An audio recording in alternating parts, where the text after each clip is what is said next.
DJ's worst nightmares and how to avoid them. I'm DJ Spiegel Spin, and this is a special video for me because I have experienced pretty much all of these nightmares. So, let's get started. No requests. So, with DJing, along with any other really career or hobby, there are things that could go wrong. There are things that are difficult to deal with. Some of them are our fault, and some of them are not our fault at all, but we're the ones that are responsible to deal with it. So, let's start with the first thing. So, the first thing is going to be request. People could get really aggressive with request, and they could really throw off your whole game. So a couple of things that I've done to deal with requests is is the number one thing that works the most was I would say, oh, that's a good idea, or oh, that's cool. I will play it. I will try to play it later if I have time. So that way you're not committing to anything directly, but you're acknowledging them and they have the hope that you might play it later.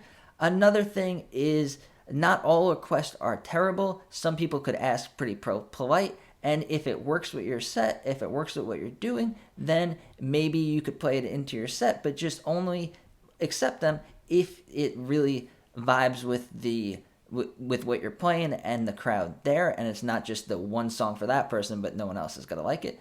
And one thing that I came up with that I thought was pretty creative was I recorded my own samples. I made tutorial videos on how to record your own samples, and this is what the one I made sounds like.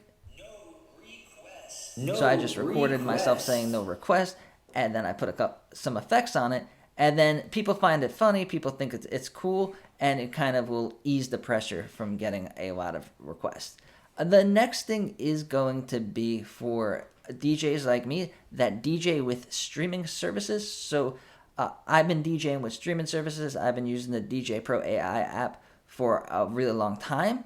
But a lot of people that weren't even that excited about streaming with DJing are starting to use streaming services either as a backup or as their main music source. So, and a lot of pretty much every major DJ software is integrated with at least one streaming service. So this is if you plan on DJing with your streaming service playlist and you get to the place and you have no internet coverage, because these streaming services you have to be connected to the internet, and sometimes some places don't have Wi-Fi, and if you go with the cellular data route like I have, and you pay for internet service on your iPad, some places just don't have service. Like if the party's in the basement of a venue and stuff like that, then you won't have any service on your iPad, and if that was where all your music was in streaming services, you could ruin the whole party.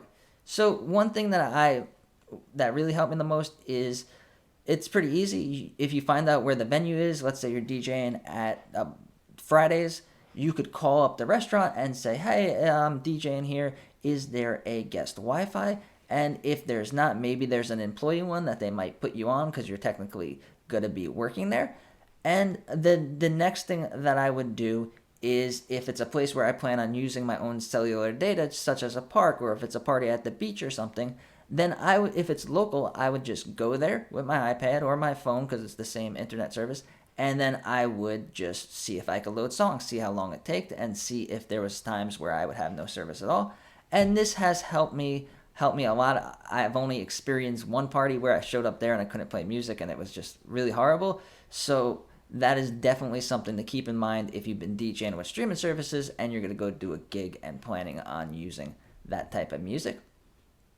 The next thing is when you're DJing at a venue, let's say you're DJing at that happens a lot at small bars or clubs and stuff like that, but you're DJing at a place that normally the people there listen to music on a sound system that's always there. So it's either speakers that are in the venue, and they usually just play music and people are used to that and they like it, or if there is a jukebox is one of the worst things to see as a DJ, because you could be playing your set and then the people there don't like what you're playing, and they'll go put a quarter in the jukebox, or I think now it's just on their phone, and with their phone they can just they could just randomly choose a song and then turn it up, and it'll just ruin your whole DJ set, and it's really disrespectful to do to a DJ. and it happens. So one big way to avoid this is to know where your crowd is, know what type of music they're used to, know what type of people are going to be there. So if it's a bar and it's local in your area, like I said with the last one, you could go there, just go there on a Friday night, go there on a Saturday night when you're not DJing, see what the other DJs are playing if there's DJs, see what people are playing on the jukebox, see what people are doing there, see what kind of people are like there. As a DJ, our job is to read the crowd and know what's going on, but we could do it when we're technically not DJing at that time. Another thing to do, which is a little bit easier and will take up less of your time, is just if you were booked to play at 10 o'clock, maybe show up there at 8, hang out, get something to eat, and see what's going on, see what the other people are playing, see what people are listening to. And then this way, when you go there, you won't be guessing. You'll know exactly what type of direction, what type of music, what type of vibe you're going to have, and what type of people are going to be there to experience it. And this will really help you be prepared, and it only takes an extra hour or two, or however long it takes, depending on how important the gig is to you. All right, and then the next thing is going to be when you're DJing and then your music cuts out. So this is called a tomato in some places. That's what the people called it that I would DJ with, and it's when you're either something gets unplugged, either you hit the wrong button. When people that DJ with CDJs, if you eject the wrong CD, something like that. So basically, what happens is everyone's partying, everyone's having a great time, dancing to music. It's a whole vibe with the music, and then, boom, there's nothing playing at all, complete silence, and then people will go boo, or they'll throw tomatoes at you. That's why it's called tomato. But I don't think people do that anymore. But people will tend to yell, try to say something, and then if you were hired there to be a DJ, and it's kind of not acceptable for the whole music to just stop. So this has happened to me before, and it really sucks, and you're trying to plug it in, trying to figure out what's going on, and that's why you always want to have a backup plan. So like me, I DJ with my iPad, but I could also DJ with my iPhone with the DJ Pro AI app on my phone with the streaming services that I use. So when I set up my speakers, either I'll plug my phone or whatever other device I want to use for the backup music into either the mixer, or if the controller has an auxiliary, or if the main music source has a connection, or even a lot of the new PA speakers have Bluetooth. So you could have your phone with DJ Pro, or even with a recorded mix, or even with a Spotify playlist.